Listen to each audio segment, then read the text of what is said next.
ان الحمد للہ والصلاة والسلام علی رسول اللہ اعوذ باللہ من الشیطان الرجیم بسم اللہ الرحمن الرحیم وما كنت لديهم اذ يلقون اقلامهم ایہم یکفل مریم وما كنت لديهم اذ یختصمون۔ اللہ تعالیٰ کے انبیاء پر ایمان لانے میں یہ بھی شامل ہے کہ انبیاء علیہم السلام کو اللہ کی خوبیاں نہ دی جائیں، نبیوں کو نبی ہی سمجھا جائے، ان کو اللہ نہ سمجھا جائے۔ اللہ کے نبی حضرت محمد صلی اللہ علیہ وسلم سے متعلق کچھ لوگوں کا یہ عقیدہ ہے کہ اللہ کے نبی صلی اللہ علیہ وسلم ہر جگہ پر حاضر و ناظر ہیں۔ یہ جو عقیدہ ہے حاضر اور ناظر کا، یہ عقیدہ تو اللہ سے متعلق بھی درست نہیں ہے۔ ہر جگہ پر ذات کے اعتبار سے اللہ تعالیٰ کی ذات بھی ذات کے اعتبار سے ہر جگہ پر حاضر نہیں ہے، بلکہ اللہ کی ذات ناظر ہیں جو کائنات کی ہر ایک چیز کو دیکھ رہی ہیں۔ اور اللہ کے نبی صلی اللہ علیہ وسلم جو ہیں، ان سے متعلق قرآن کے بڑے واضح دلائل ہیں کہ اللہ کے نبی صلی اللہ علیہ وسلم نہ تو ہر جگہ پر حاضر تھے اور نہ ہی ناظر تھے۔ اور یہ عقیدہ قرآن و حدیث کے تمام جو عقائد ہیں ان کے خلاف ہے، شدید خلاف ہے کہ اللہ کے نبی صلی اللہ علیہ وسلم کو ہر جگہ پر حاضر و ناظر سمجھنا۔ تو اللہ تعالیٰ نے فرمایا کہ اے نبی صلی اللہ علیہ وسلم آپ ان سے کہہ دیجئے کہ آپ اس وقت ان کے پاس نہیں تھے۔ اللہ نے حضرت مریم علیہ السلام جو ہیں ان کا واقعہ بیان کیا، ان کے قصہ کو بیان کر رہے ہیں کہ جو اللہ کے نبی صلی اللہ علیہ وسلم سے ہزاروں سال پہلے واقعہ ہوا تھا،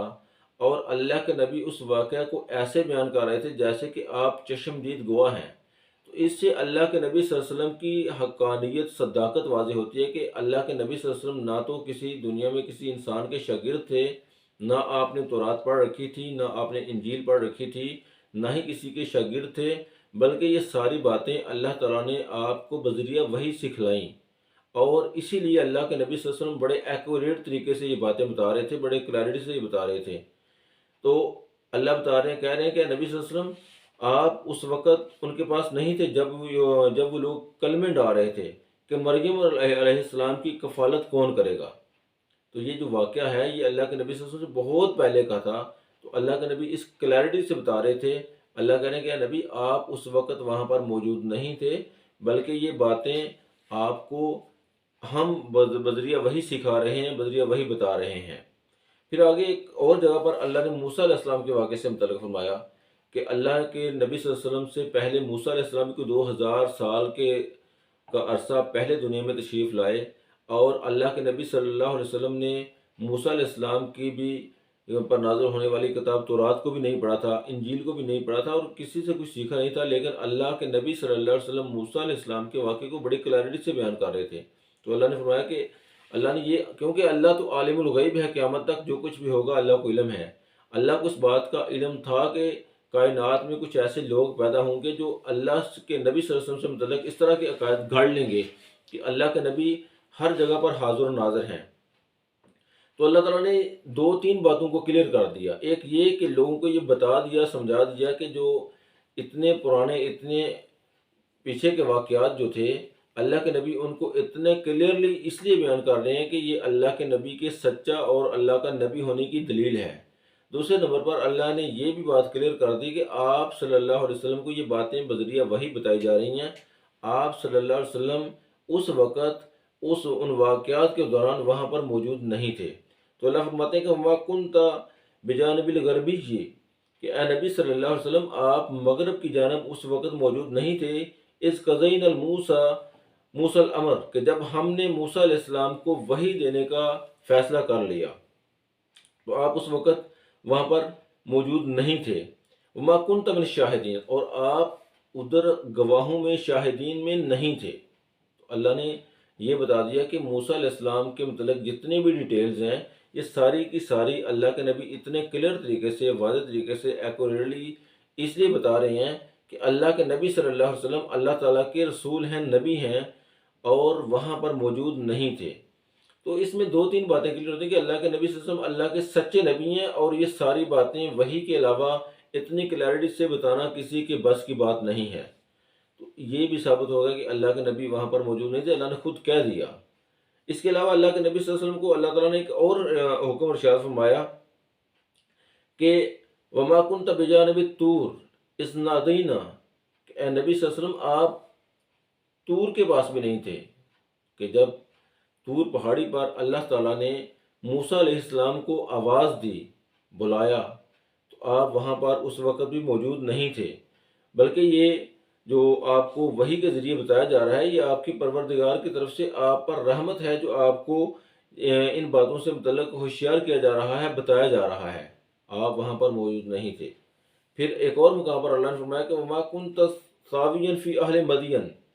اے نبی صلی اللہ علیہ وسلم آپ اہل مدین میں بھی نہیں تھے، آپ وہاں پر کے باشندے، مدین کے باشندے نہیں تھے، تتلو علیہم آیاتنا ولکنہ کنہ مرسلین، بلکہ یہ آپ جو ہماری آیتیں تلاوت کر رہے ہیں، بلکہ آپ ہماری آیات کو تلاوت کر کے بتا رہے ہیں، اور ہم ہی ہیں جو رسولوں کو بھیجنے والے ہیں۔ ان تمام آیات سے یہ پتہ چلتا ہے کہ اللہ کے نبی صلی اللہ علیہ وسلم جو ہیں، اللہ کے نبی کو حضرت آدم علیہ السلام سے لے کے قیامت تک کے جتنے واقعات ہیں، ان واقعات سے متعلق اللہ تعالیٰ بذریعہ وحی مطلع کرتے ہیں، اور وہ جو وحی ہے اللہ کے نبی صلی اللہ علیہ وسلم نے اس وحی کو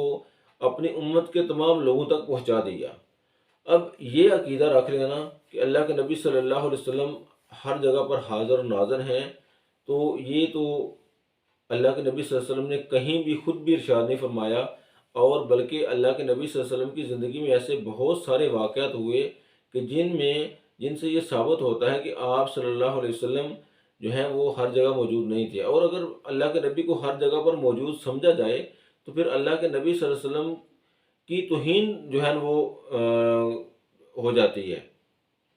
ایک اور آیت میں اللہ کے نبی صلی اللہ علیہ وسلم سے کہا کہ ما کان لی من علم بالملأ الاعلی اذ یختصمون، کہ اے نبی صلی اللہ علیہ وسلم آپ ان سے کہہ دیجئے کہ جو فرشتے ہیں ان کی جو آپس میں ڈسکشن ہوتی ہے مجھے اس کا بھی علم نہیں ہے، اور یہ ان یوحى الی الا انما انا نذیر مبین، بلکہ یہ سارا کچھ اللہ کے نبی صلی اللہ علیہ وسلم کو بذریعہ وحی بتایا جاتا ہے کہ جو فرشتے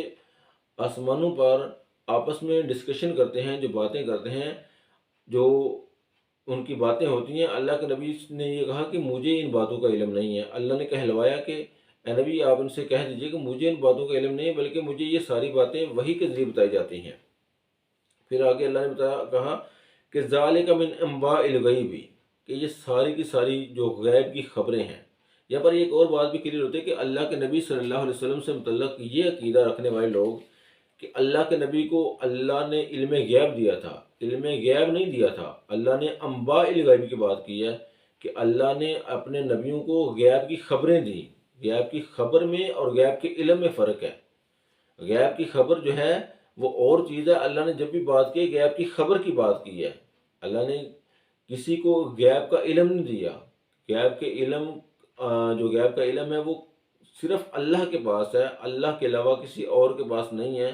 اللہ نے اپنے انبیاء کو غیب کی خبریں دی ہیں، تو اللہ فرماتے ہیں کہ ذالک من انباء الغیب نوحیہ الیک، کہ یہ غیب کی خبریں ہیں جو آپ کی طرف وحی کی جاتی ہیں۔ وما کنت لدیہم اذ اجمعوا امرہم وہم یمکرون، کہ نبی صلی اللہ علیہ وسلم یہ آپ کو غیب کی باتیں بذریعہ وحی بتائی جا رہی ہیں، آپ ان کے پاس نہ تھے جب انہوں نے یہ بات ٹھان لی تھی اور وہ فریب کرنے لگے تھے۔ یعنی کہ حضرت یوسف علیہ السلام کا جو واقعہ ہے، حضرت سورہ یوسف کی آیت نمبر 102 ہے، جس میں اللہ تعالیٰ نے حضرت یوسف علیہ السلام کے بھائیوں کا اور حضرت یوسف علیہ السلام کا جو سارا جو قصہ ہے وہ بیان کیا ہے۔ تو قرآن مجید میں بہت سارے قصے ہیں جس میں ایک قصہ حضرت یوسف کا بھی ہے، اور اللہ نے اس کو احسن القصص کہا ہے۔ تو اللہ نے تمام انبیاء کے جو قصے ہیں، جو واقعات ہیں، وہ اللہ کے نبی کو اپنی وحی کے ذریعے بتائے، نہ کہ اللہ کے نبی وہاں پر موجود تھے۔ اس کے علاوہ اس بات کا جو ہے وہ یہ بات حدیث سے بھی باطل ثابت ہوتی ہے، یہ عقیدہ کہ اللہ کے نبی ہر جگہ پر حاضر ناظر ہیں۔ اللہ کے نبی صلی اللہ علیہ وسلم کے ایک صحابی حضرت ابو ہریرہ رضی اللہ عنہ کہتے ہیں کہ میں اللہ کے نبی صلی اللہ علیہ وسلم کے جو ہے نا مدینے میں آپ کے ایک راستے میں آپ سے ملا، اور مجھ پر غسل جنابت فرض تھا، تو وہ کہتے ہیں کہ میں کھسک کر سائڈ پہ ہو گیا اور غسل کر کے دوبارہ واپس آیا، تو اللہ کے نبی نے پوچھا کہ اے ابو ہریرہ آپ کہاں تھے؟ اگر اللہ کے نبی ہر جگہ ہی موجود ہوتے ہیں تو پھر اللہ کے نبی صلی اللہ علیہ وسلم اپنی زندگی میں کم از کم یہ نہ کہتے کہ تم کہاں تھے۔ اللہ کے نبی کو اس بات کا علم غیب بھی ہوتا کہ آپ کہاں تھے۔ اور پھر ایک اور بات کہ علم غیب کہتے ہی اس علم کو ہے کہ بندہ وہاں پر موجود نہ ہو اور اس کو اس جگہ کا علم ہو۔ تو جب اللہ کے نبی ہر جگہ پر ہی موجود ہیں تو پھر علم غیب کا عقیدہ خود بخود باطل ٹھہرتا ہے۔ اور اگر اللہ کے نبی صلی اللہ علیہ وسلم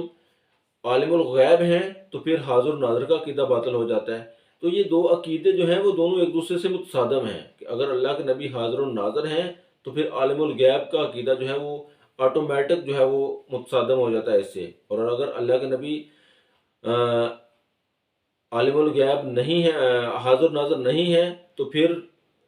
آپ کا عالم الغیب کا عقیدہ بچتا ہے۔ تو لہٰذا یہ دونوں جو عقیدے علم غیب کا اور حاضر ناظر کا، یہ دونوں عقیدے باطل ہیں۔ حضرت عائشہ صدیقہ رضی اللہ تعالیٰ عنہ فرماتی ہیں کہ ایک دن میں عشاء کی نماز پڑھ کے تھوڑی سی لیٹ آئی تو اللہ کے نبی نے پوچھا کہ تم کہاں تھیں؟ تو اللہ کے نبی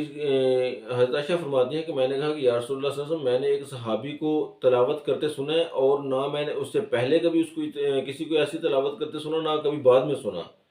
تو اللہ کے نبی صلی اللہ علیہ وسلم جو ہیں وہ بھی حضرت عائشہ صدیقہ رضی اللہ تعالیٰ عنہ کے ساتھ چل پڑے، اور جب مسجد کے قریب گئے جہاں پر وہ صحابی تلاوت کر رہے تھے تو اللہ کے نبی صلی اللہ علیہ وسلم نے وہ تلاوت سنی۔ تو اللہ کے نبی نے فرمایا کہ یہ حضرت جو حذیفہ صحابی ہیں ان کے غلام حضرت سالم ہیں، اور ساتھ اللہ کے نبی نے فرمایا کہ تمام تعریفیں اللہ تعالیٰ کی ہیں کہ جس نے میری امت میں ایسے ایسے لوگ رکھے ہیں۔ اس سے پتہ چلا کہ جب اللہ کے نبی نے پوچھا کہ عائشہ سے تم کہاں تھی، تو اس سے پتہ چلا کہ حضرت عائشہ صدیقہ سے یہ پوچھنا کہ تم کہاں تھیں، یہ دو باتوں کی نفی کرتا ہے، ایک علم غیب کی اور دوسرا ہر جگہ وہ حاضر ناظر ہونے کی۔ پھر ایک دن اللہ کے نبی صلی اللہ علیہ وسلم غزوہ احد کے موقع پر اللہ کے نبی صلی اللہ علیہ وسلم نے حضرت سعد بن ابی وقاص سے پوچھا کہ سعد آج تم کہاں تھے؟ تو سعد رضی اللہ تعالیٰ عنہ سے یہ پوچھنا کہ آج تم کہاں تھے، اس سے پتہ چلتا ہے کہ جہاں سعد تھے وہاں پر اللہ کے نبی نہیں تھے، اور نہ ہی اللہ کے نبی کو اس بات کا علم تھا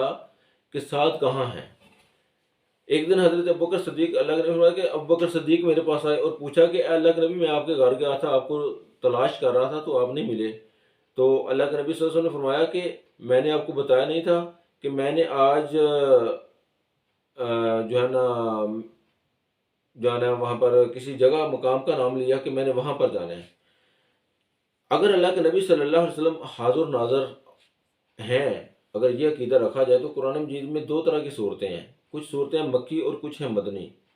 اگر اللہ کے نبی مکہ میں اور مدینہ میں بیک وقت موجود تھے تو پھر ان صورتوں کو مکی اور مدنی کہنے کا جو ہے نا یہ کانسیپٹ ختم ہو جاتا ہے، کیونکہ اللہ کے نبی جب مکہ میں تھے تو جو صورتیں آپ پر نازل ہوئیں وہ صورتیں مکی صورتیں کہلاتی ہیں، اور وہ صورتیں جو مدینہ میں تھے نازل ہوئیں تو ان کو مدنی کہا جاتا ہے۔ اسی طرح اگر اللہ کے نبی حاضر و ناظر تھے تو پھر یہ کیوں کہا جاتا کہ اللہ کے نبی عرش پر گئے؟ اگر اللہ کے نبی پہلے ہی عرش پر موجود تھے، عرش پر بھی موجود تھے، فرش پر بھی موجود تھے، مسجد اقصیٰ میں بھی موجود تھے، تو پھر یہ جو قرآن کی آیت ہے کہ اللہ کے نبی جو ہے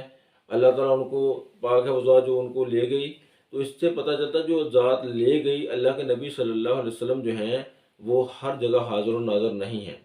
اسی طرح حضرت عائشہ صدیقہ رضی اللہ تعالیٰ عنہ پر تہمت لگی جو منافقین نے لگائی، تو اس سے یہ پتہ چلتا ہے کہ اللہ کے نبی اگر حاضر و ناظر ہوتے تو پھر اللہ کے نبی ایک مہینہ پریشان نہ رہتے۔ تو بہت سارے واقعات ہیں جن سے یہ پتہ چلتا ہے کہ اللہ کے نبی صلی اللہ علیہ وسلم جو ہیں وہ حاضر و ناظر نہیں ہیں، اور اس پر حاضر و ناظر پر قرآن و حدیث میں کوئی ایک بھی دلیل نہیں ہے۔ یہ سارا کا سارا من گڑت ایک سٹوری ہے، ایک قصہ ہے جس پر کوئی ایک بھی دلیل پیش نہیں کی جا سکتی۔